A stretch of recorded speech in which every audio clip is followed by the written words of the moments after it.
পৰিবেদনে, পৰিবেদন শব্দৰ অৰ্থ কষ্ট, যে আৰু কষ্ট নালাগে দিবলৈ। ইতিমধ্যে তেওঁৰ ঘাৰ ভাঙি গৈছে, মানে প্ৰত্যেকটো ফণা ওলমি ওলমি পৰিছে।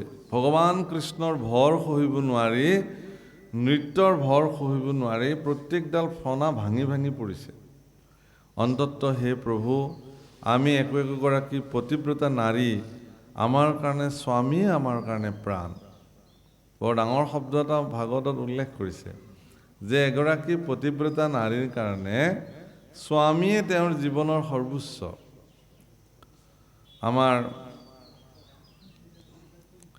গোৱালপৰীয়া সম্ৰাজ্ঞী প্ৰতিমা বাইদেৱে লোকসংগীতত গাইছে, যে নাৰীৰ পুৰুষ নাই তাৰ ৰূপে কাম কি কাম কৰে।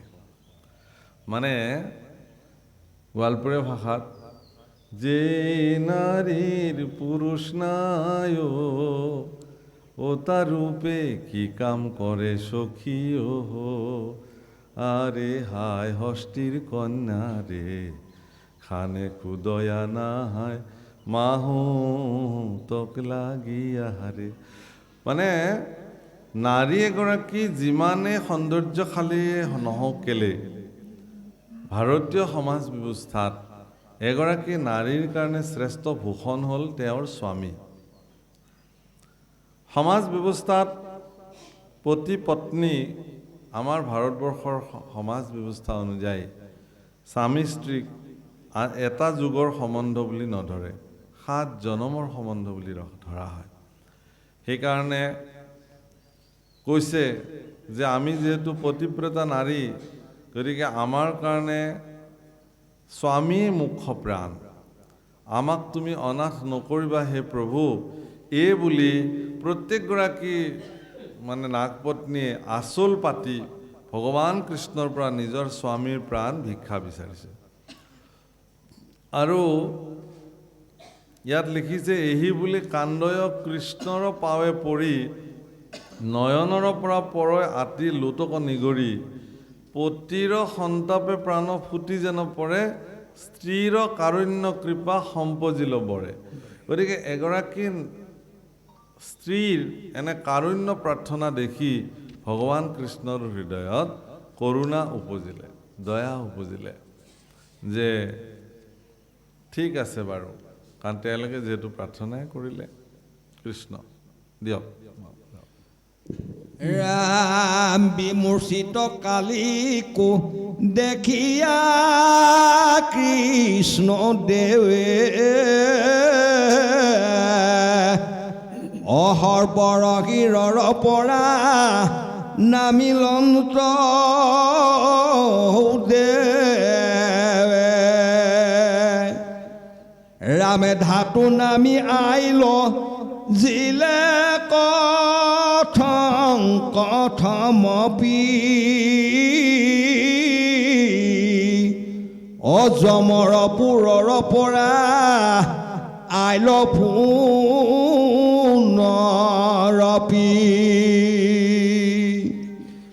পাছে কিছু কিছু কৰি কেকাইছুটি পাই, মেলিলে আখি আতি হাতে খে ফুফাই, জানিলে কৃষ্ণ এন্তে জগতৰ নাথ, কৰিলা প্ৰণাম নমাই হাজাৰে কমাথ। এ ৰাম মহাবেদনাত তাৰ মুখে নাখ মাত, লাখে লাখে বুলৈ গীতাঞ্জলি কৰি খাত, সহজে দুৰ্জনই আমি কুৰসৰ্প জাতি, অহৰ বক্ষণে নুগুচয়া মাৰ ক্ৰোধয়াতি।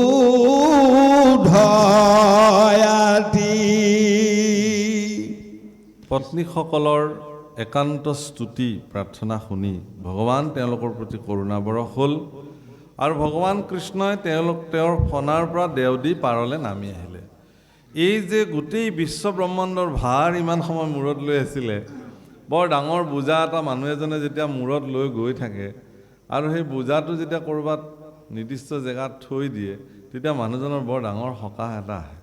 ঠিক তদ্ৰূপ সমগ্ৰ বিশ্ব ব্ৰহ্মাণ্ডৰ ভাৰ লৈ সহস্ৰ নাগৰ ফণাত যেতিয়া ভগৱান কৃষ্ণই নৃত্য কৰি থাকিলে, সেই দৃশ্য বা সেই সময়ত সেই অৱস্থাত কি হ'ল, তেওঁ যেতিয়া নামি আহিলে তেতিয়া তেওঁ নামি অহাৰ পিছত যেন কি হ'ল কৃষ্ণ তেখেতৰ ওচৰত সেই বস্তুভাগ ঠিক কৰি দিব লাগিছিল। তোমালোকে যোৱাচোন, এই লংকা চংকা পিন্ধি আছে তেওঁ কেলৈ পঠিয়াইছে? হ'ব দিয়ক, হৈছে গুচি আহা। গতিকে তেখেতে কি হৈছে তেতিয়া নালাগে আৰু হ'ব। তেতিয়া কি হ'ল, তেওঁলোকৰ ভাৰটো কমি আহিলে। প্ৰভুসকল ইয়াতে এটা শব্দ ব্যৱহাৰ কৰিছে, মই আজি কওঁ। সহস্ৰ নাগে ভগৱান কৃষ্ণক কোনোমতে কেকাই জেকাই এটা কথা স্বীকাৰ কৰিছে যে আমি অজ্ঞানী সৰ্পজাতি, আমাৰ আটাইতকৈ ডাঙৰ দুখটো কি জানে, আমি বৰ ক্ৰূৰ। খুব মন কৰিব, ক্ৰূৰ শব্দৰ অৰ্থ হ'ল কি ক্ৰোধী, অস্থিৰ, ক্ৰোধী। এই যে ক্ৰোধ, আমাৰ অকণমানতে খংটো উঠে। কিবা আমি এটা কবিতা পঢ়িছিলোঁ, আজিকালি বৰ মনত নাই বাৰু, সৰুতে কাৰ সমান কি নাই, কবিতাটোৰ নাম আছিলে। সাপৰ সমান খং কাৰো নাই নাই, হিমালয় সমগিৰি পৃথিৱীত নাই, এনেধৰণৰ কবিতা এভাগ পঢ়িছিলোঁ। গতিকে সাপৰ সমান খং নাই, এই খংটোৱে তেওঁলোকৰ জীৱনৰ কাৰণে বিকৃতি, ক্ৰোধ। আপোনালোকক ক্ৰূৰ শব্দটো, ক্ৰূৰ ভাগৱতত এগৰাকী চৰিত্ৰ আছে, এটা ব্যক্তি যাৰ নাম অক্ৰূৰ, যেনে আচ্ছা আপোনালোকে জানে এটা খুব ধুনীয়া কাহিনী ভাগৱতত উল্লেখ আছে। ভগৱন্ত পুৰুষে তেওঁ যেতিয়া দ্বাৰকাধীশ হৈ থাকে, দ্বাপৰ যুগৰ কথা, তেতিয়া সূৰ্যৰ এগৰাকী পৰম ভক্ত, তেওঁৰ নাম আছিল সত্ৰাজিত। সত্ৰাজিত নামৰ সূৰ্যৰ ভক্তজনে বহুকাল সূৰ্যক আৰাধনা কৰাৰ পিছত সূৰ্য দেৱতা তেওঁৰ প্ৰতি সন্তুষ্টি হৈ তেওঁক এটা খুব মূল্যৱান মণি প্ৰদান কৰিলে, যাৰ নাম শ্যামন্তক। শ্যামন্তক হৰণ বুলি এটি অধ্যায় আছে, ভাগৱততো আছে, কীৰ্তনতো আছে। সেই শ্যামন্তক মণিটো যেতিয়া ভগৱান সূৰ্য দেৱতাই তেওঁক প্ৰদান কৰিছিল, সেই শ্যামন্তক মণিটো তেওঁ ঘৰলৈ লৈ আহিছিল। এতিয়া শ্যামন্তক মণিটোৰ ক্ষমতা সম্পৰ্কে শাস্ত্ৰত বৰ্ণন কৰিছে যে জৈত থাকেইতো মণি শ্যামন্ত, নাহিকে দুৰ্ভিক্ষ মাৰি মৰক, নাহিকে ব্যাধি ব্যাঘ্ৰ সৰ্প ভয়, একো উপসৰ্গ নোপোজে তয়। য'ত এই মণি থাকিব তাত কোনো ধৰণৰ উপসৰ্গ নজন্মে। উপসৰ্গ শব্দৰ অৰ্থ ইয়াতে কি বুজাইছে, মৃত্যুৰ কোনো কাৰণ তাত উৎপত্তি নহয়। অৰ্থাৎ যাৰ লগত থাকিব শ্যামন্তক মণি, তেওঁ মৰিবৰ কাৰণে কোনো ধৰণৰ উপসৰ্গ সৃষ্টি নহয়। এনেকি হিংস্ৰ জন্তু, ব্যাঘ্ৰ সৰ্প আদিৰ কাৰণে আক্ৰমণতো তেওঁৰ মৃত্যু নহয়। আৰু আটাইতকৈ মন কৰিবলগীয়া যে যি স্থানত এই মণি থাকিব, প্ৰতিদিনে 8 ভাৰকৈ সোণ সেই মণিটোৱে প্ৰসৱ কৰিব। মণিটোৰ পৰা আঠভাৰকে সোণ ওলাব। নিতে স্ৰৱে সুবৰ্ণ অস্তভাৰ, আঠভাৰকে সোণ ওলাব। এতিয়া শাস্ত্ৰত এই কথা বৰ্ণন হৈছে। এদিন শ্যামন্তক মণি সত্ৰাজিতৰ ভাতৃ প্ৰসেনজিতে দাদায়েকক ক'লে যে এই মণিটো মোক দিয়াচোন, আজি মই পিন্ধো। হ'ব, পিন্ধি ল'লে ডিঙিত। পিন্ধি লৈ ঘোঁৰা লৈ তেওঁ অৰণ্যলৈ মৃগয়া কৰিবলৈ গ'ল। প্ৰসেনজিতৰ কথা আছিল কি যে য'ত শ্যামন্তক মণি থাকিব তাততো কোনো মৃত্যু ভয়েই নাই।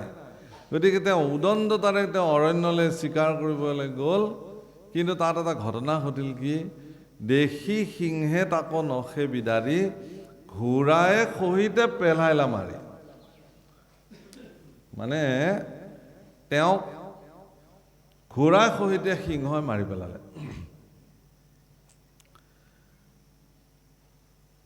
এতিয়া সেই সিংহটোক আকৌ দেখিলে মণিটো লৈ গৈ থকা অৱস্থাত ভালুক এটাই, ঋক্ষৰাজ অৰ্থাৎ জাম্বুৱন্তই দেখিলে।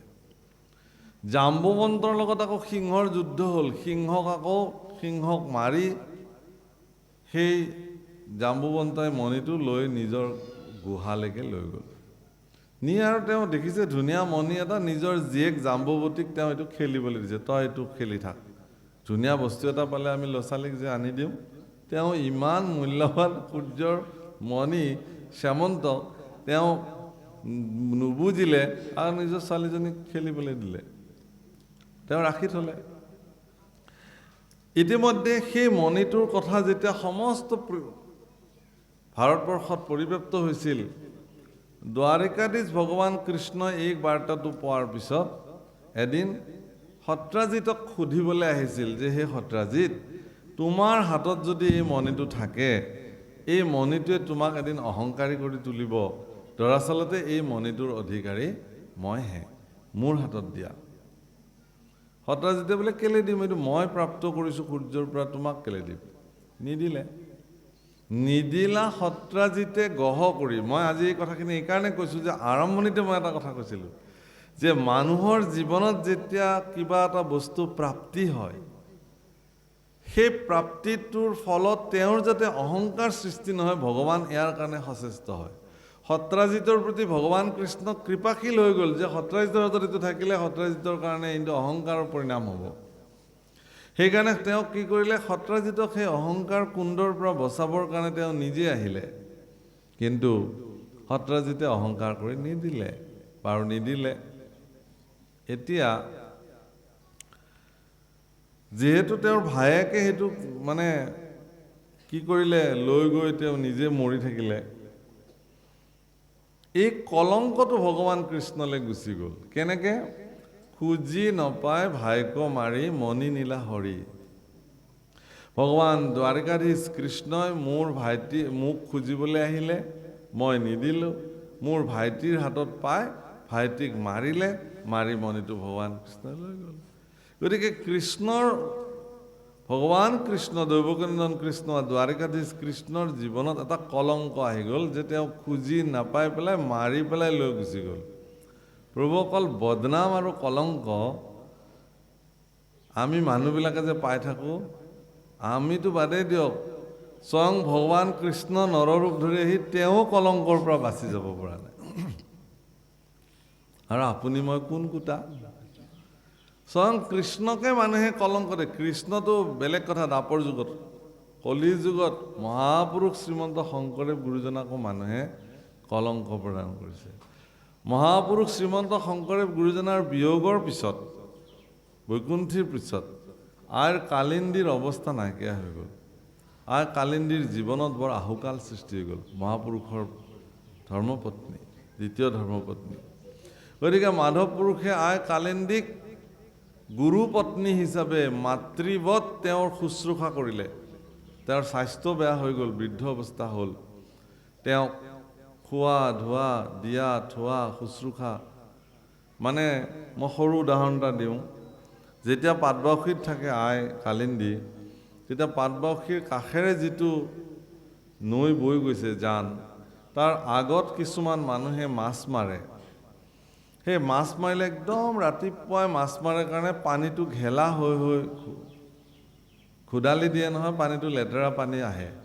গতিকে ৰাতিপুৱা উঠি আই নৈত স্নান কৰিব নোৱাৰা পৰিস্থিতি হ'ল। মাধৱ পুৰুষক খবৰ দিলে, গণকুচিৰ পৰা মাধৱ পুৰুষে গৈ মাধৱ পুৰুষে নিজে তাতে কুঁৱা খান্দিছে, পাত কুঁৱা খান্দি একদম সুন্দৰ পানীৰ ব্যৱস্থা আইক কৰি দিছে। মানে এটা উদাহৰণ মই দিছোঁ। তাৰপিছত দেখিলে যে দূৰ হয় সুন্দৰীৰ পৰা এই মহাপুৰুষ তালৈকে যাবলৈ, সেইকাৰণে আইক আনি সুন্দৰী থানতে, সুন্দৰী দিয়া সত্ৰ, বৰপেটাৰ সুন্দৰী দিয়া সত্ৰত পাটবাউসীৰ পৰা আনি পেলাই মহাপুৰুষে সুৰক্ষিতভাৱে তেওঁ ঘৰ দুৱাৰ সাজি দিলে। নিজ হাতে আইক পালেং সাজি দিছিলে মহাপুৰুষ মাধৱদেৱে। আজিও তেওঁৰ হাতেৰে সজাই দিয়া পালেংখন আজিও বৰপেটাত সুন্দৰী দিয়া সত্ৰত সংৰক্ষিত হৈ আছে, আইৰ কালিন্দীৰ যিভাগ পালেং। গতিকে কিন্তু মানুহে কি দিলে অপযক, যে গুৰুপত্নী হ'ল বুলিয়ে ডেকা ল'ৰা এটা মাধৱদেৱ, তেওঁনো ইমান কেলে লাগি থাকিব লাগে, কিবা নিশ্চয় আছে সম্পৰ্ক। এয়া আমাৰ মানুহ, বুজিছে প্ৰভু? এয়া মানুহৰ চৰিত্ৰ। পুৰুষোত্তম শ্ৰী ৰাম বাচি যাব পৰা নাছিল মানুহৰ বদনামৰ পৰা। জগত জননী পৰম শান্তি আই জানকী বাচি যাব পৰা নাছিল মানুহৰ সমালোচনাৰ কাৰণে। কৃষ্ণ। মানুহ নামৰ জীৱ ইমানেই ভয়ংকৰ, মই আপোনালোকক ক'লোঁ, অকণমান দিগদাৰ দিবই আজি। মানুহ ইমানেই ভয়ংকৰ, আহাচোন এইটো অকণমান হ'ব, হিলা কৰি অলপ ছুটি কৰি দিবা হেৰাল। হ'ব, এতিয়া নাযায় আৰু। যে ইমানেই ভয়ংকৰ হৈছে।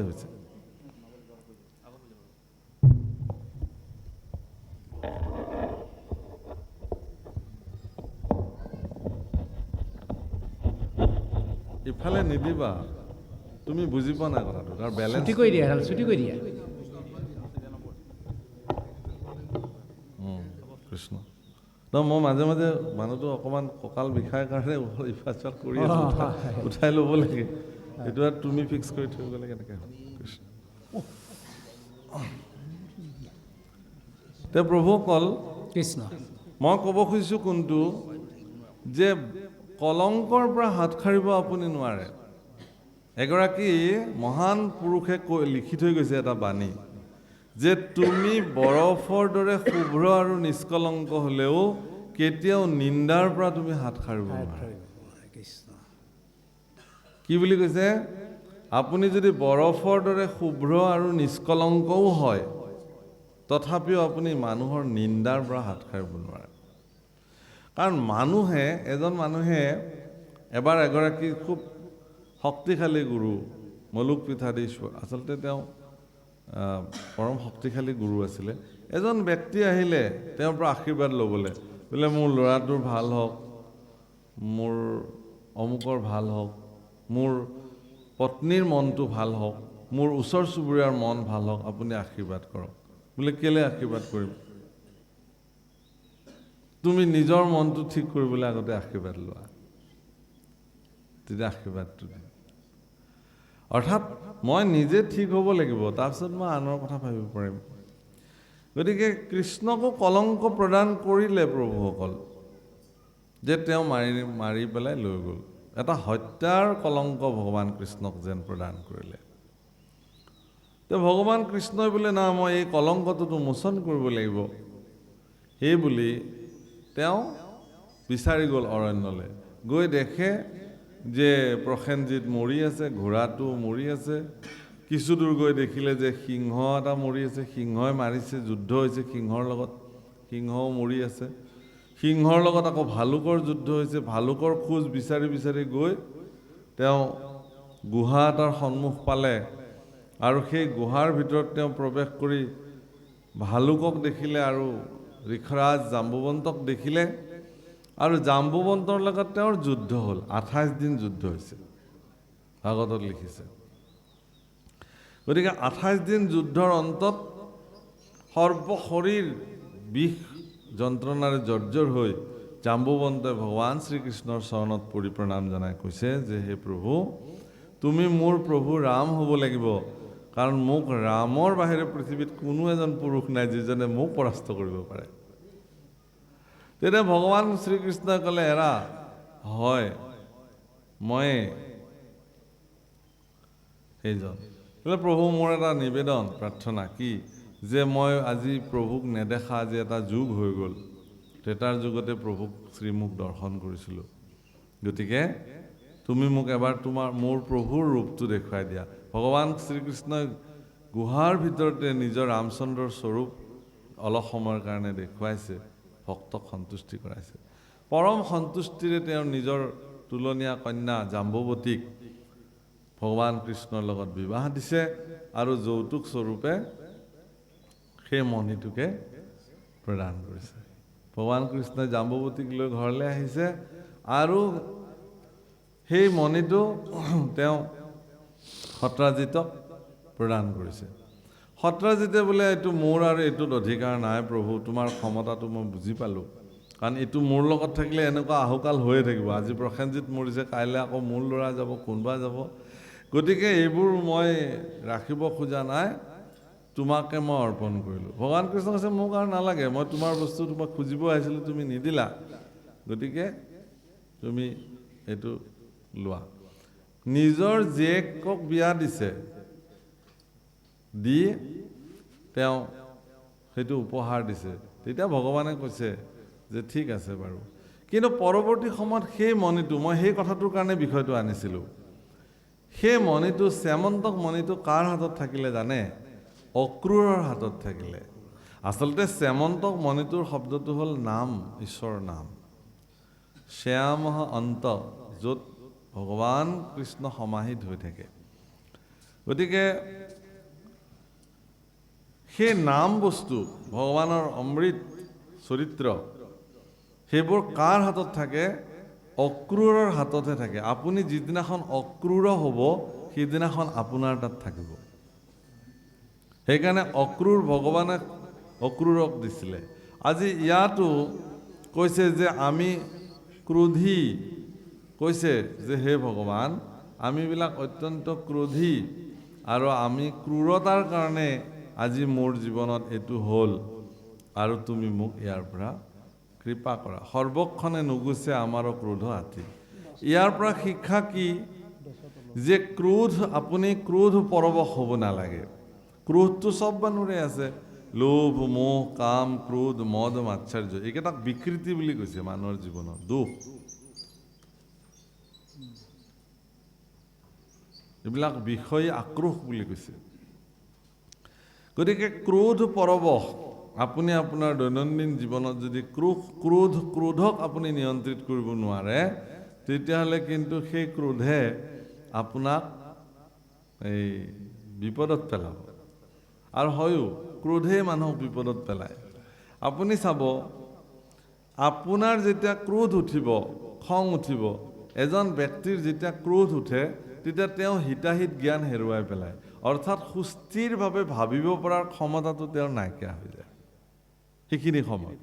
মই সেইকাৰণে কয় বহুতে, বেয়া নাপাব দেই, মোৰ খং উঠি গ'ল, মই ভাবিবই নোৱাৰিলোঁ কি কৰিব লাগিব, বেয়া নাপাব। পিছত অনুশোচনা যেতিয়া কৰে সেইটো কথা কয়। আজি সেই একেখিনি কথাকে কোনে কৈছে? কালি নাগে কৈছে যে মই ক্ৰোধৰ বশৱৰ্তী হৈ কৰিলোঁ আপোনাৰ অপকাৰ, গতিকে মোক তুমি ক্ষমা কৰিব লাগে প্ৰভু।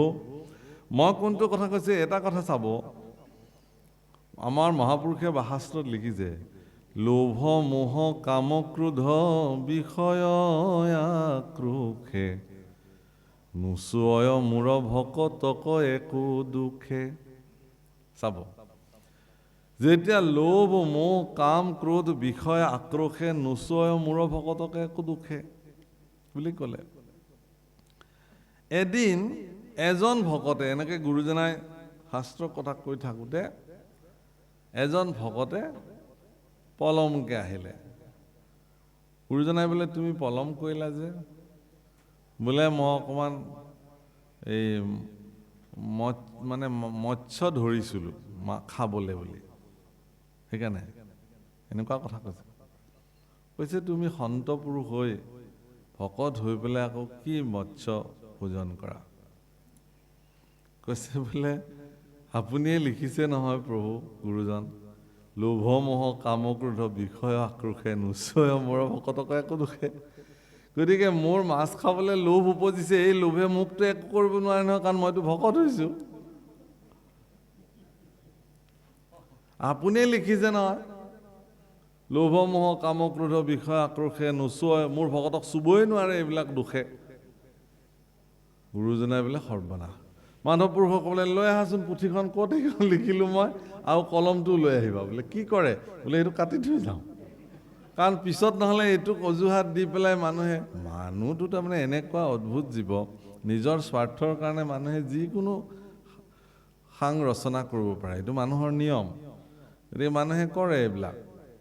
গতিকে গুৰুজনাই বোলে না মাধৱ পুৰুষে কৈছে নহয়, এইটো থাকক, আপোনাৰ মৈলামেৰে এইটো সৃষ্টি হ'ল, ই থাকক, ইয়াৰ ওপৰত বিশ্লেষণ হওক, আলোচনা হওক।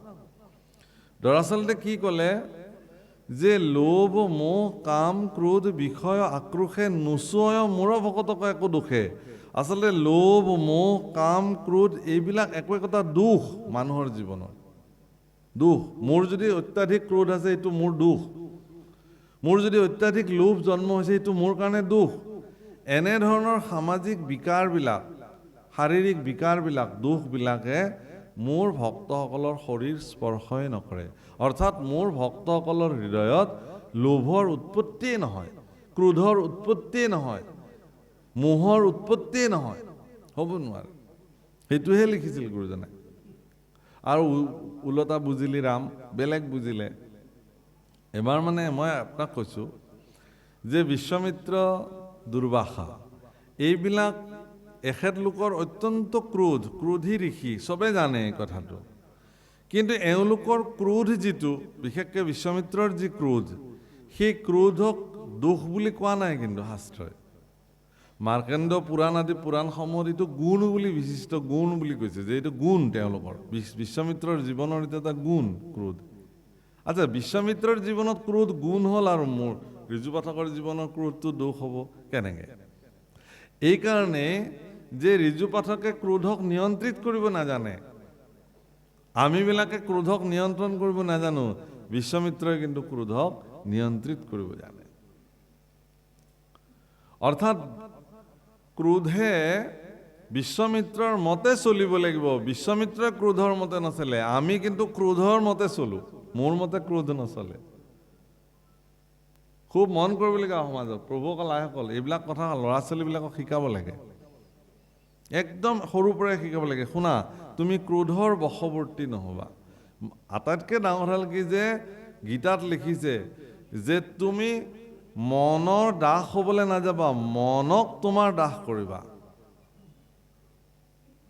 হে মন, তুমি আজিৰ পৰা মোৰ দাস, মই যি ভাবিম এইটোৱে হ'ব, মই যলৈ যাবলৈ দিম তুমি তালৈ যাবা, তো মোৰ মতেহে তুমি চলিব লাগিব, তোমাৰ মতে মই নচলো। মনটো চঞ্চল, কিবা এটা দেখিলেই লগা হয়, এইটোতো লাগিছিল। কাৰোবাৰ হেদালিত পানীলাও ওলমি ওলমি লাগিছে, বোলে বৰ ধুনীয়া পানীলাও লাগিছে, হে আমাকো নিদিয়ে কিয় দুটামান? মনে লগে লগে কৈয়ে দিলে, লৈ লওক, ক'লে দিবতো, আৰু নিদিলে ৰাতি আহিম, কথাটো। গতিকে চঞ্চল মনৰ প্ৰভাৱ যায়গৈ নেকি? গতিকে চঞ্চল মনৰ ই প্ৰভাৱ। সেইকাৰণে কি হৈছে যে বিশ্বামিত্ৰই ক্ৰোধক নিয়ম, মই আপোনালোকক কৈছোঁ যে বিশ্বৰ শান্তিৰ কাৰণে, জাগতিক জগতৰ কল্যাণৰ কাৰণে তেওঁলোকে যজ্ঞৰ কাৰণে সংকল্প লৈছিলে। আপোনালোকে চাব, এই যেতিয়া এই হৰিশ্চন্দ্ৰ, মহাৰাজ হৰিশ্চন্দ্ৰ কোন? ৰামচন্দ্ৰৰ উপৰি পুৰুষ, বংশধৰ। ইমান সাধাৰণ নহয়, গোটেইবিলাক একদম সগৰৰ পৰা দিলীপ, ৰঘু, অজ, এইবিলাক কি কয় আপোনাৰ হৰিশ্চন্দ্ৰ, এইবিলাক চব ৰামচন্দ্ৰৰ উপৰি পুৰুষ। আৰু এওঁলোক ইমান সত্যবাদী, ইমান ন্যায়পৰায়ণ, ইমান প্ৰজাবৎসল, জ্ঞানী, ধৰ্মশীল, এক ৰজা চক্ৰৱৰ্তী ৰজা মহাৰাজ দশৰথলৈকে এওঁলোক এক তেওঁলোকৰ বংশৰ প্ৰতিগৰাকী ৰজাই পৰম জ্ঞানী। এতিয়া বিশ্বামিত্ৰই কি কৰিলে, এদিন মানে হৰিশ্চন্দ্ৰই ৰাতি সপোন দেখিলে। সপোনত দেখিলে কি, যে এগৰাকী ঋষি তেওঁৰ ৰাজ দৰবাৰলৈকে আহিছে আৰু তেওঁৰ ৰাজ্য বিচাৰিছে দান হিচাপে, আৰু তেওঁ সপোনতে সেই ঋষিক ৰাজ্যভাৰ দান দি দিছে। এইটো সপোন দেখি ৰাতিপুৱা যেতিয়া সাৰ পাইছে, তেতিয়া ৰজা হৰিশ্চন্দ্ৰই সিদিনাখন কোনো ৰাজকীয় সাধন গ্ৰহণ কৰা নাই। না শিৰত মুকুট পিন্ধিছে, নে চৰণত পাদুকা পিন্ধিছে, নে ৰাজকীয় আভৰণ পিন্ধিছে, স্নান কৰিছে আৰু ঋষিৰ নিচিনা সাজ পিন্ধি বহি আছে। চবেই সুধিছে যে কি হ'ল মহাৰাজ? বোলে মই আৰু মহাৰাজ নহয় এতিয়া। কিয়? বোলে ৰাতি সপোনতে এগৰাকী ঋষিক মই ৰাজ্যভাৰ দানেই কৰিলোঁ, গতিকে ৰাজ্য যিহেতু দানেই কৰিলোঁ, মোৰতো ৰাজ্য নহয় এতিয়া, গতিকে মই এতিয়া বনলৈ যাম, সন্যাসী হ'লো। এনেকুৱা মানে ন্যায় পৰায়। অলপ পিছতে আহি ওলালেই নহয় বিশ্বামিত্ৰ, বোলে মই তোমাৰ পৰা দান বিচাৰি আহিছোঁ। বোলে মই সপোনতে আপোনাক দিছোঁৱে, আপুনি আহিলে যেতিয়া কওক কি লাগে। বোলে তোমাৰ ৰাজ্য লাগে, বোলে লৈ লওক, দি দিছোঁ, মই ৰাতিয়ে দিলোঁ আপোনাক। বোলে যিহেতু দান দিলা তুমি, আৰু ৰাজ্য মোৰে হ'ল, গতিকে তুমি ইয়াত থাকিব নোৱাৰিবা, তুমি ৰাজ্যৰ পৰা আঁতৰি দিয়া এতিয়া, কাৰণ মই ৰজা এতিয়া তোমাৰ ৰাজ্য। এতিয়া দান দিলা, দক্ষিণা দিব লাগে নহয়, দানৰ পিছত দক্ষিণা থাকে। দক্ষিণাটো বোলে ৰাজভঁৰালৰ পৰা দিব নোৱাৰিবা নহয়, কাৰণ ভঁৰালো মোৰ এতিয়া। গতিকে দক্ষিণা দিয়াৰ সময় ল'লে তেওঁ, আৰু পুত্ৰ ৰোহিদাস, পত্নী সব্যাক লগত লৈ তেওঁ ৰাজ কাৰেঙৰ পৰা মোহ সমস্ত পৰিত্যাগ কৰি ৰজা হৰিশ্চন্দ্ৰ ওলাই আহিলে। পৰীক্ষা আৰম্ভ হৈ গ'ল। প্ৰভুসকল, পৰীক্ষা ভগৱানে চবকে নলয়। পৰীক্ষা সেইসকলক লোৱা হয় যাৰ পৰীক্ষা দিয়াৰ যোগ্যতা আছে। আপোনাক যদি ভগৱানে পদে পদে পৰীক্ষা লৈছে, তেতিয়াহ'লে আপুনি জানিব যে সেই পৰীক্ষা লোৱাৰ যোগ্যতা ভগৱানে আপোনাক ৰাখিছে, সেইকাৰণে আপুনি পৰীক্ষাৰ অৱতীৰ্ণ হৈছে বাৰে বাৰে। গতিকে হৰিশ্চন্দ্ৰ এনেকুৱা অৱস্থা হ'ল গৈ গৈ যে তেওঁ পুত্ৰ বিক্ৰী কৰিবলগীয়া হ'ল, পত্নীক বিক্ৰী কৰিবলগীয়া হ'ল, নিজেও চণ্ডালৰ ডোমৰাজৰ ওচৰত, চণ্ডালৰ মুৰব্বীৰ ওচৰত নিজক বিক্ৰয় কৰিলে। ক'লে যে তুমি কিন্তু আজিৰ পৰা শৱদাহ কৰিব লাগিব। বোলে হ'ব, মালিকে যি আজ্ঞা কৰে দাস সেইটো কৰিবই লাগিব। গতিকে চক্ৰৱৰ্তী ৰজা হৰিশ্চন্দ্ৰ আহি এখন শ্মশানত শৱদাহ কৰিবৰ কাৰণে থাকিলে। এনেহেন ঈশ্বৰৰ ইচ্ছা। পিছদিনা ৰাতিপুৱাই দেখিলে যে এগৰাকী নাৰীয়ে এটি শিশু, সৰ্পৰ দংশনত মৃত্যু হোৱা শিশু এটা শ্মশানত লৈ আহিছে।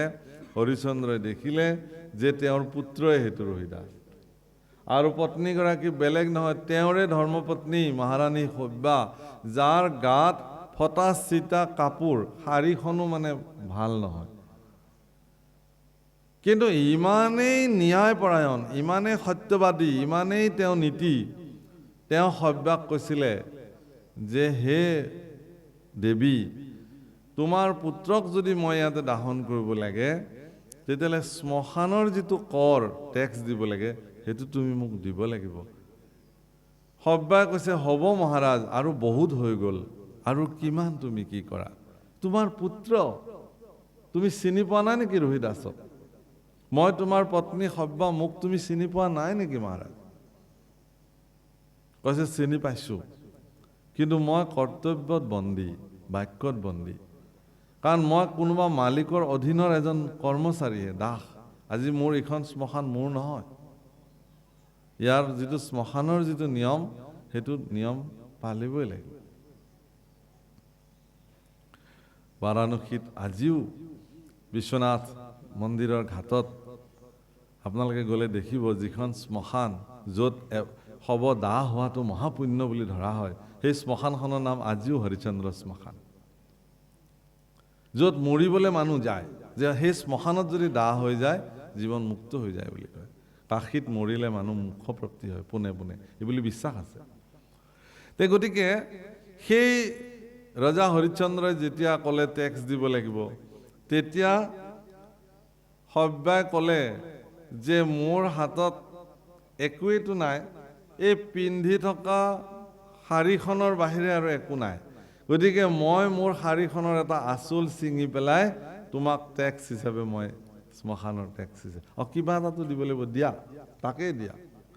যেতিয়া এগৰাকী নাৰীয়ে নিজৰ চাদৰৰ আঁচল ছিঙিবলৈ প্ৰস্তুত হৈছে, সমস্ত পৃথিৱী কম্পমান হৈ গৈছে। এইটোতো হ'ব নোৱাৰিব। স্বয়ং লক্ষ্মী ভগৱান কৃষ্ণৰ প্ৰতি কৈছে যে প্ৰভু এইটো হ'ব নোৱাৰিব, কিন্তু এগৰাকী নাৰীৰ জীৱনৰ লজ্জা ঢাকিবলৈ যিখিনি সাধাৰণ বস্ত্ৰ তেওঁৰ শৰীৰত আছে, তাকো যদি তেওঁ ছিঙিবলগীয়া হয়, ইমান পৰীক্ষাৰ প্ৰয়োজন আৰু নাই। তৎক্ষণাৎ ব্ৰহ্মা বিষ্ণু মহেশ্বৰ সমস্ত গন্ধৰ্ব কিন্নৰ দেৱতা স্বয়ং বিশ্বমিত্ৰ সেই স্থানত তৎক্ষণাৎ উপস্থিত হৈছে। ইন্দ্ৰাদি দেৱতা হ'ব আই, সব্যা ধন্য তুমি, স্বামী ভক্তি তোমাৰ পৃথিৱীত জুৰি থাকিব।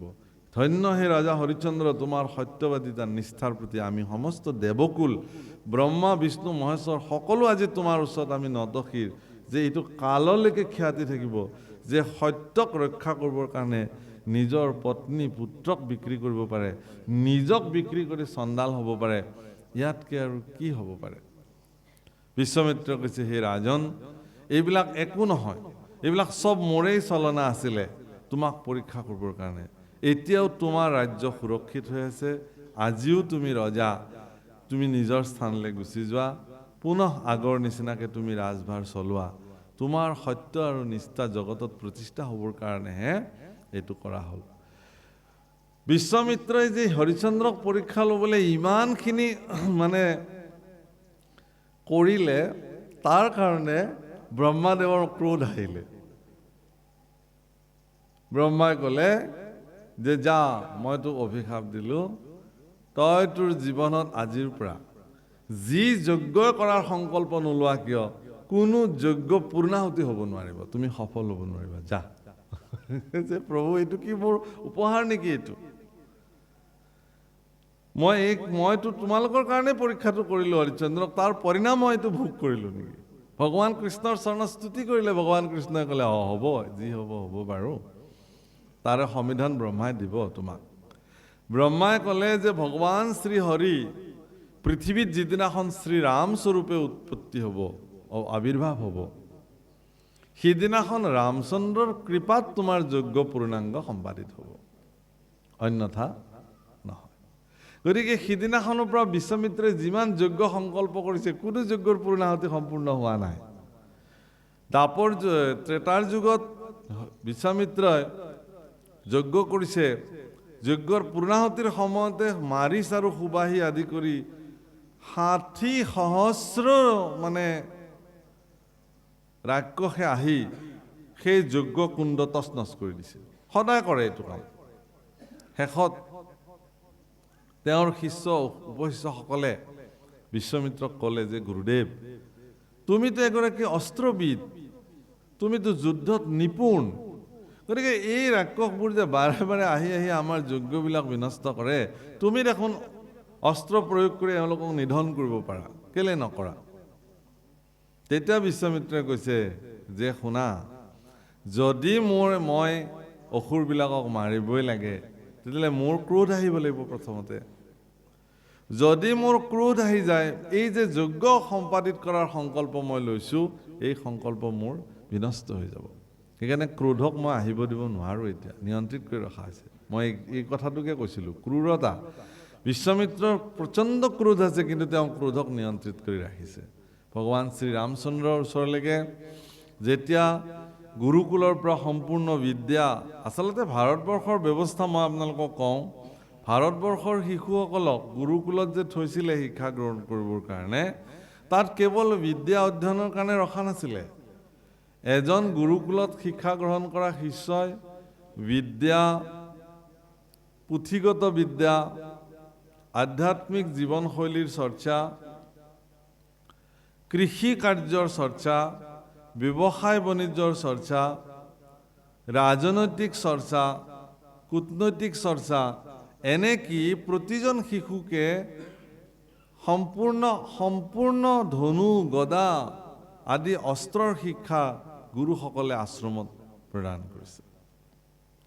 আৰু সেই শিশুবিলাকে উভতি গৈ পেলাই গৃহস্থশ্ৰমত যেতিয়া প্ৰৱেশ কৰিছিল, ৰজাৰ পুত্ৰই ৰজা হৈছিল, কৃষকৰ পুত্ৰই কৃষি কাৰ্য কৰিছিল, আৰু বৈশ্যৰ পুত্ৰসকলে ব্যৱসায় বাণিজ্য কৰিছিল, ক্ষত্ৰিয়ৰ পুত্ৰসকলে গৈ সৈন্য সামন্ত ৰজাৰ হেৰিত যোগদান কৰিছিল ইত্যাদি। কিন্তু তাৰ পৰিণামটো চাওকচোন আপোনালোকে, যেতিয়া এজন ৰাজপুত্ৰই ঋষিৰ আশ্ৰমত থাকি পেলাই খেতি কৰিব, তেতিয়া তেওঁ ৰজা হোৱাৰ পিছতো কৃষকৰ যিটো মৰ্মবেদনা সেইটো তেওঁ জানিব যে এজন কৃষকৰ কৃষি উৎপাদন কৰোঁতে কিমান কষ্ট হয়। গতিকে এতিয়া এজন মন্ত্ৰী বা এজন ৰাজন্যবৰ্গ তেওঁ জীৱনত খেতি পথাৰত নামিও পোৱা নাই, খেতি কৰিও পোৱা নাই। তেওঁ যেতিয়া প্ৰজাক শাসন কৰিব, তেওঁ কেনেকৈ উপলব্ধি কৰিব যে এজন কৃষকৰ কিমান কষ্টৰ ফলত এটা ফচল উৎপাদন হয়। ঋষিয়ে অকল সেয়া নহয় নহয়, উৎপাদিত শস্যসমূহ বিক্ৰী কৰিবৰ কাৰণে বজাৰলৈ পঠিয়াইছিল তেওঁলোক। নিপুণভাৱে তেওঁলোকে সেইবিলাক ক্ৰয় বিক্ৰয় কৰিছিল, বিক্ৰী কৰিব লাগিব। যি সেই সময়ত বিনিময় ব্যৱস্থা আছিল, আকৌ আনাজ আদি যি প্ৰয়োজনীয় বস্তু আশ্ৰমলৈকে সকলো কিনি আনিব লাগিব, ক্ৰয় কৰি আনিব লাগিব। গতিকে ব্যৱসায় বাণিজ্যৰ ওপৰতো তেওঁলোকৰ এটা ধাৰণা হৈছিলে। গতিকে ৰজা হ'লেও তেওঁ জানিছিল যে ব্যৱসায়বিলাক কেনে চলে। গতিকে প্ৰত্যেক শিক্ষা গ্ৰহণ কৰিছিল আৰু সেইধৰণে তেওঁলোকে গুৰুকুলত চলিছিল। প্ৰভু শ্ৰীৰাম, তেওঁৰ অনুজ ভৰত, লক্ষ্মণ, শত্ৰুঘ্ন প্ৰমুখ্যে 4গৰাকী দশৰথ পুত্ৰই গুৰু বশিষ্ঠৰ আশ্ৰমত সম্পূৰ্ণ শিক্ষা গ্ৰহণ কৰি গাৰ্হস্থ্যাশ্ৰমত প্ৰৱেশ কৰিছে, মানে সোমাইছে আহি গাৰ্হস্থ, এতিয়াও বিবাহ কৰোৱাই নাই। বিবাহ সম্পৰ্কীয় আলোচনা যিদিনাখন হৈ আছিল গুৰু বশিষ্ঠৰ লগত, হেন সময়তে আহি বিশ্বমিত্ৰ প্ৰৱেশ কৰিছে। কোনোবাই ক'লে যে সিংহদ্বাৰত আহি বিশ্বমিত্ৰ ৰৈ আছে ৰজাৰ সাক্ষাতৰ কাৰণে, আহিবলৈ দিয়ক। গুৰু বশিষ্ঠই ক'বলৈ নহয়, বিশ্বমিত্ৰ পৰম জ্ঞানী, মহাত্মা আৰু তেওঁ এগৰাকী ব্ৰহ্ম ঋষি। গতিকে সেই ৰাজন, তুমি তেওঁক নিজে পদূলিৰ পৰা পাদ্যৰ্ঘে পুজি আনিব লাগিব, এইটো নিয়ম। এগৰাকী চক্ৰৱৰ্তী ৰজা মহাৰাজ দশৰথ, আপোনালোকে ভাবক, চক্ৰৱৰ্তী ৰজা মানে গোটেই পৃথিৱী যাক শাসন কৰিছিল, পৃথিৱীক। চক্ৰৱৰ্তী ৰজা মহাৰাজ দশৰথে এগৰাকী প্ৰভাৱশালী পৰম পৰাক্ৰমী ৰজা হোৱাৰ পিছতো ভাৰতীয় আধ্যাত্মিক পৰম্পৰা গুৰুৰ বাক্য শিৰোধাৰ্য কৰি পদূলিলৈকে গৈ বিশ্বমিত্ৰৰ চৰণ ধুৱাই পাদ্য অৰ্ঘ্যে পুজি তেওঁক সাদৰি লৈ আহিছে। শিৰত মুকুটবিহীন, পাদুকাবিহীন খালী ভৰিৰে গৈ ব্ৰহ্ম ঋষি বিশ্বমিত্ৰক তেওঁ আদৰি সাদৰি আনি তেওঁ ৰাজসভাত বহুৱাই, নিজৰ আসনত বহুৱাইছে। বহাই পেলাই চৰণ ধুৱাই পুনঃ প্ৰণিপাত জনাই কৈছে যে হে গুৰুদেৱ, মই কি সেৱা কৰিব পাৰোঁ, তুমি কৃপা কৰি মোক আজ্ঞা কৰিব লাগে। বিশ্বমিত্ৰ কৈছে, তোমাৰ পুত্ৰ শ্ৰীৰাম ভদ্ৰক মোক লাগে। কিহৰ কাৰণে? বোলে মই নিশাচৰবিলাকৰ উৎপাতত, নিশাচৰ মানে ৰাক্ষস, সুবাহু মাৰিচ আদিৰ দৰে নিশাচৰসকলৰ মানে উপদ্ৰৱত মই যোগ্য সম্পাদিত কৰিব পৰা নাই। গতিকে তাৰ নিৰাপত্তাৰ কাৰণে ৰামচন্দ্ৰক লাগে। দশৰথে কৈছে যে হে গুৰুবৰ, কিহৰ কাৰণেনো মোৰ ৰাজীৱ লোচন পুত্ৰ, সি মাত্ৰ তেতিয়া ৰামচন্দ্ৰৰ বয়স মাত্ৰ 14 বছৰ পাৰ কৰি 15 বছৰত প্ৰৱেশ কৰিছে। আমাৰতো 14-15 বছৰীয়া ল'ৰা এতিয়াও মাকে খুৱাই দিয়ে ভাত সানি পেলাই, হয় নহয়? ক'তনো ৰাক্ষসৰ লগত যুঁজিবলৈ যাব? কিন্তু ইতিমধ্যে সেই 15 বছৰতে ৰামচন্দ্ৰৰ সমস্ত অস্ত্ৰবিদ্যা শিক্ষা সমাপ্ত কৰি আহিছে। পুত্ৰৰ প্ৰতি থকা মোহ মহাৰাজ দশৰথে কৈছে যে হে গুৰুবৰ, মোৰ নিচিনা এগৰাকী পৰাক্ৰমী ৰজা থাকোঁতে ৰামচন্দ্ৰক কিয় প্ৰয়োজন? মই নিজেই যাম, তোমাক নিজেই মই নিৰাপত্তা দিম। বিশ্বমিত্ৰ কৈছে, তোমাক নালাগে ৰাজন, ইমান সৰু কাম এটাৰ কাৰণে আৰু চক্ৰৱৰ্তী ৰজা যাব লাগে নে? তোমাৰ পুত্ৰই পাৰিব এইখিনি কাম। তেওঁতো অস্ত্ৰ শিক্ষা কৰি গুচি আহিছে ঘৰত, কি শিকিলে তেতিয়াহ'লে? খুব কান্দিছে, হে গুৰুবৰ, মোক ইমান পৰীক্ষা নল'ব। কাৰণ ৰামচন্দ্ৰৰ প্ৰতি দশৰথৰ ইমানেই প্ৰেম, পুত্ৰ মোহ, কৈছে যে মোৰ পুত্ৰৰ নাম ৰামচন্দ্ৰৰ এটা নাম হ'ল ৰাজীৱ লোচন, কি লোচন? ৰাজীৱ লোচন। ৰাজীৱ শব্দৰ অৰ্থ হ'ল পদুম ফুল। পদুম ফুলৰ দৰে চকু। নৱকঞ্জ লোচন কঞ্জ মুখ কৰ কঞ্জ পদ কঞ্জাৰুণম। কঞ্জ লোচন মানে পদুম ফুলৰ দৰে চকু, ৰাজীৱ লোচন। দশৰথে কৈছে যে পদুম ফুলবিলাক যেনেকৈ সূৰ্যাস্তৰ লগে লগে জাপ খাই যায়, মোৰ পুত্ৰও সন্ধিয়া সোনকালে শুই দিয়ে, তাৰ ৰাজীৱ লোচন জাপ খাই যায়। ৰাক্ষসবিলাকতো ৰাতি ৰাতিহে আহে, নিশাচৰ, সিহঁতেতো নিশাই, দিনততো ৰাক্ষস নাহে নহয়। গতিকে যিটো পুত্ৰ মোৰ ইমান আৰামত ইমান দিন গুৰু আশ্ৰমত কেনেকৈ থাকিল, আহি দুদিন হৈছিল মাত্ৰ ঘৰ পোৱা, অকণমানতো আৰাম খাবলৈ দিয়ক, অকণমান সিহঁতক ৰাজভোগ খাবলৈ সময় লাগে। সোনকালে শুৱে, মাকে বুকুত সাৱটি এতিয়াও শুৱে তাৰ লগত কৌশল্যাই। কেনেকৈ সি গোটেই ৰাতিটো ৰাক্ষসৰ লগত যুদ্ধ কৰিব? এটা কথা মন কৰিব, ইমানখিনিৰ পিছতো কিন্তু বিশ্বামিত্ৰৰ ক্ৰোধ অহা নাই। ৰামচন্দ্ৰই জগতৰ ঈশ্বৰ এই কথা বিশ্বামিত্ৰে জানে, গুৰু বশিষ্ঠইও জানে, কিন্তু দশৰথে নাজানে। জানে যদিও নাজানে, কাৰণ ৰামচন্দ্ৰৰ জন্ম কোনো জনী সম্ভৱা নহয়। যজ্ঞত যাৰ জন্ম হৈছে, যজ্ঞৰ চৰুৰ পৰা পায়স যি উৎপন্ন হৈছিল, পায়স গৰ্ভস্থ কৰোঁতে ভগৱান ৰামচন্দ্ৰৰ উৎপত্তি হৈছে। স্বয়ং ভগৱান নিজেই ৰামচন্দ্ৰৰ ৰূপে জগতত আহিছে। গতিকে ৰামচন্দ্ৰৰ প্ৰতি যে ইমান মোহ, তাকে দেখি ব্ৰহ্ম ঋষি বিশ্বামিত্ৰৰ মনত খুব আনন্দ জাগিছে। আহা, মোৰ প্ৰভুক ইমান ভাল পায়, প্ৰভুৰ প্ৰতি ইমান স্নেহ, সেইটো কাৰণে ভালেই লাগিছে। কিন্তু বিশ্বামিত্ৰে ক'লে এই বুলি যে হে ৰাজন, মই যিটো বিচাৰিলোঁ তুমি সেইটো দিব নোৱাৰিলা। গতিকে তোমাৰ যি ৰঘুবংশত আজিলৈকে কি কৈছে, ৰঘুকুল ৰীত সদা চলি আয়ে, প্ৰাণ যায় পৰ বচন নাযায়। জীৱন যাব তথাপিও বাক্য নেৰে, তোমালোকৰ এইটো বংশৰ ৰীতি আছিল। গতিকে তুমি এইটো ৰাখিব নোৱাৰিলা, কথা ইমানে, মই যাওঁ আৰু এতিয়া। তুমি ৰাখিব নোৱাৰিলা আৰু, কথা ইমান আৰু। তেতিয়া বশিষ্ঠ ঋষিয়ে, ব্ৰহ্ম ঋষি বশিষ্ঠই ৰজাক দশৰথক কৈছে যে হে মহাৰাজ,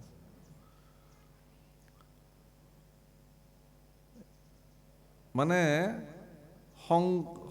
সংকট আৰু সন্ত শব্দটো মনত ৰাখিব। আপোনাৰ জীৱনলৈ সংকট বিপদ এইটো কাকো নোকোৱাকৈ আহে, আৰু সন্তবিলাকো ঘৰলৈ কাকো নোকোৱাকৈ আহে, এই দুটাই আহে। কিন্তু সংকট আপোনাৰ জীৱনৰ বিপদ ঘণ্টা বজাবলৈ আহে, কিন্তু সন্তই সেই বিপদৰ সমাধান লৈ আপোনাৰ ঘৰলৈ আহে। পাৰ্থক্য ইমানেই। আপোনাৰ ঘৰলৈ যদি কেতিয়াবা হঠাৎ নোকোৱা নিমিলাকৈ যদি এজন সাধু পুৰুষৰ কেনেবাকৈ আৱিৰ্ভাৱ হৈছে, আহি ওলাইছে ভকত এজন, জানিব যে আপোনাৰ গৃহৰ সকলো অপায় মংগল দূৰ কৰিবলৈ সন্ত আহিবলৈ আৰম্ভ কৰিছে। সেইকাৰণে সন্তক পদূলিতে চৰণ ধুৱাই পাদ্যে অৰ্ঘ্যে পূজি তেওঁক গৃহাগত কৰি আনি আসন বোষণ দিয়াই সেৱা সফুৰা প্ৰাৰ্থনাৰে তেওঁক কুশল বাৰ্তা পুচিব লাগে, আৰু যিমান পৰা যায় সিমান সেইধৰণে তেওঁক আপ্যায়ন কৰি তেওঁক সুধিব লাগে যে হে প্ৰভু, কি কাৰণত আজি আমাৰ গৃহত আপোনাৰ পদাৰ্পণ, আচলতে আমি পৰিয়ালটো আজি আপোনাৰ পদাৰ্পণে ধন্য হ'লোঁ, কৃপা কৰি কি আজ্ঞা আছে আমাক কৰিব লাগে আজ্ঞা। সন্তসকলক সন্তুষ্টি কৰিব লাগে সেৱা সৎকাৰেৰে।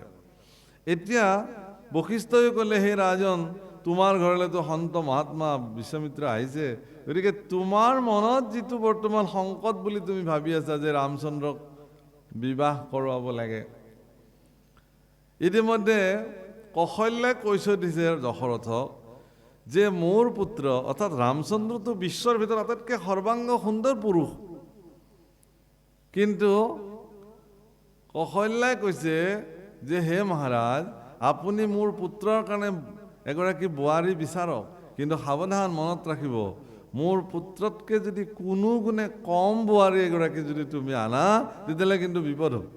এতিয়া ৰজা দশৰথ মহা বিপদত। নিজৰ পুত্ৰৰ কাৰণে এনেকুৱা ক'ত ছোৱালী বিচাৰে যিটো পুত্ৰতকৈও ধুনীয়া হ'ব লাগিব। জনক নন্দিনী সীতা যিদিনাখন ৰামচন্দ্ৰৰ কাৰণে বিবাহ উপযুক্ত কাৰণে তেওঁলোকৰ কাৰণে কথা হৈছিল, হৰধনু ভাঙি যিদিনাখন ৰামচন্দ্ৰই তেওঁক বিবাহৰ পাশত আবদ্ধ কৰিছিল, সীতাৰ সম্পৰ্কে যেতিয়া কথা শুনিছিল কমল নয়নী সীতা তেওঁৰ চৰণ পংকজ পদুম ফুলৰ পাহিতকৈও সুকোমল আছিল। এই বাৰ্তা যিদিনাখন শুনিছিল তেতিয়া কৌশল্যা, সুমিত্ৰা আৰু কৈকেয়ীয়ে কি কৰিছিল জানে? সমগ্ৰ ৰাজকাৰেং, আচৰিত লাগে, বাল্মীকি ৰামায়ণত উল্লেখ আছে, সমগ্ৰ ৰাজকাৰেং যিফালে যিফালে তেওঁলোকৰ বোৱাৰী সীতা যাব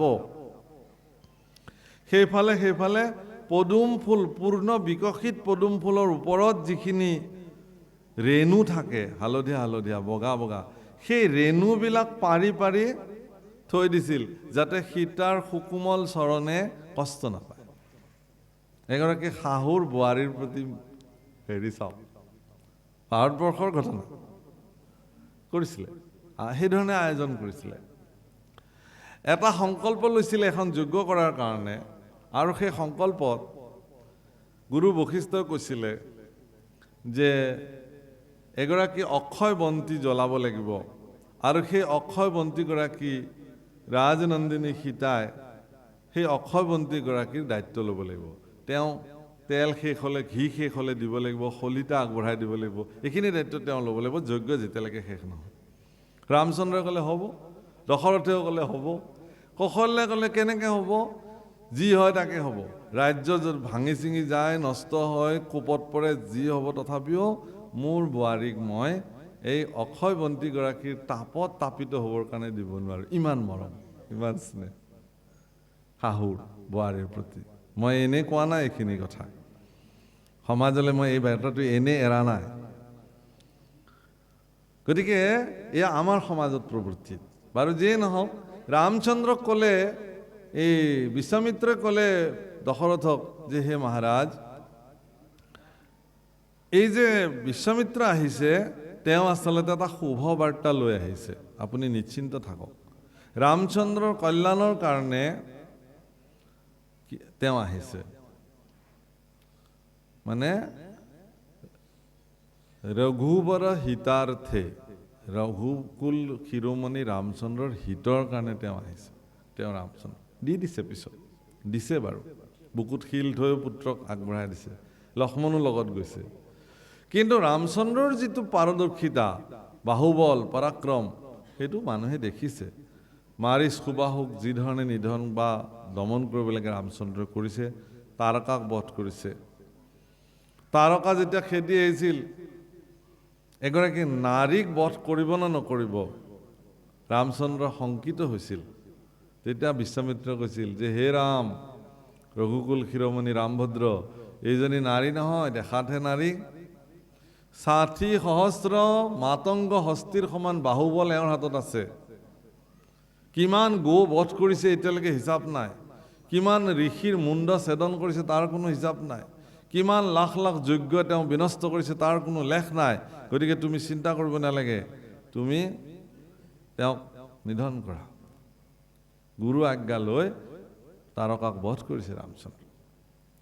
গতিকে যি কি নহওক প্ৰভুসকল, কথাটো মই কোনটো ক'ব গৈছিলোঁ যে ক্ৰোধ, ক্ৰূৰতা, ইয়াক নিয়ন্ত্ৰণৰ ভিতৰত বিশ্বামিত্ৰই ৰামচন্দ্ৰৰ দ্বাৰা ৰাক্ষসকুল নিধন কৰি নিষ্ক্ৰোধী হিচাপে, অক্ৰূৰ হিচাপে, ক্ৰোধহীনভাৱে ভগৱানৰ যজ্ঞ সম্পাদিত কৰিছিল।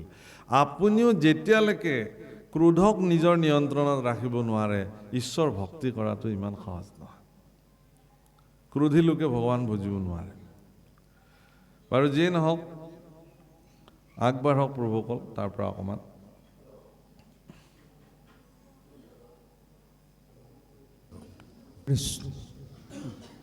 স্বভাৱ দুষ্ট্ৰজ দেৱ